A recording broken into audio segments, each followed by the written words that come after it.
गंगा और शांतनु की कहानी।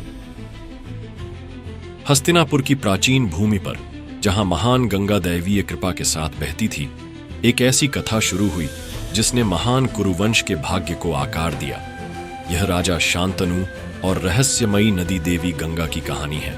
प्रेम, त्याग और दैवीय कर्तव्य की एक ऐसी कहानी जो युगों तक गूंजती रहेगी। राजा शांतनु हस्तिनापुर के एक न्यायप्रिय और महान शासक थे, जो अपनी बुद्धिमता और धार्मिकता के लिए जाने जाते थे। एक गर्मियों की सुबह गंगा के किनारे टहलते समय उन्होंने एक ऐसा दृश्य देखा जिसने हमेशा के लिए उनका जीवन बदल दिया। वहां असाधारण सुंदरी वाली एक स्त्री खड़ी थी। उसकी सुंदरता पवित्र नदी के प्रवाह से मेल खा रही थी। उसकी त्वचा एक अलौकिक चमक से चमक रही थी और उसकी हरकतें उस पानी की तरह तरल थीं जिसमें से वह निकली थी।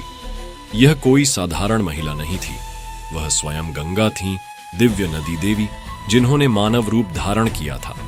शांतनु न केवल उसकी सुंदरता से बल्कि उसके चारों ओर व्याप्त दिव्य आभा से भी तुरंत मोहित हो गए। उस क्षण उसका दिल जानता था कि उसका जीवन कभी भी पहले जैसा नहीं रहेगा। श्रद्धा और आकर्षण के साथ उसके पास जाकर शांतनु ने उससे विवाह करने की इच्छा व्यक्त की।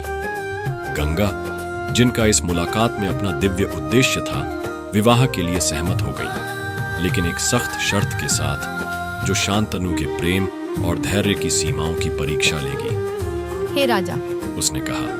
उसकी आवाज नदी के गीत की तरह मधुर थी। मैं तुमसे शादी करूंगी और तुम्हारी वफादार पत्नी बनूंगी, लेकिन तुम्हें वादा करना होगा कि तुम मेरे किसी भी काम पर कभी सवाल नहीं उठाओगे, चाहे वो कुछ भी हो। जिस दिन तुम मुझसे सवाल करोगे या मुझे मेरे कामों से रोकने की कोशिश करोगे, उसी दिन मैं तुम्हें छोड़ दूंगी, हमेशा के लिए। किसी भी ऐसी हरकत की कल्पना नहीं कर सकते थे जिस पर संदेह हो, इसलिए उन्होंने तुरंत यह शर्त मान ली।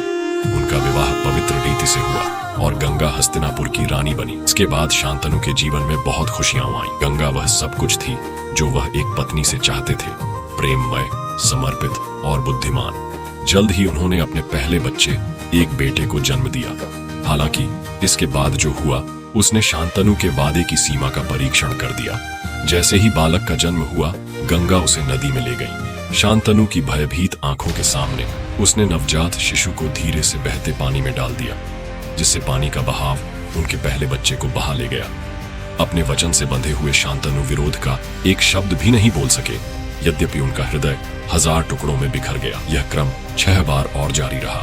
हर बार गंगा एक सुंदर बालक को जन्म देती और हर बार वह उस शिशु को नदी में ले जाती और जल को उसे अपने में समा लेने देती। शांतनु इन कार्यों से पीड़ित थे, लेकिन अपने वचन से बंधे हुए थे, इसलिए उन्होंने चुप्पी बनाए रखी। हालांकि प्रत्येक घटना ने उनकी आत्मा पर गहरे घाव कर दिए।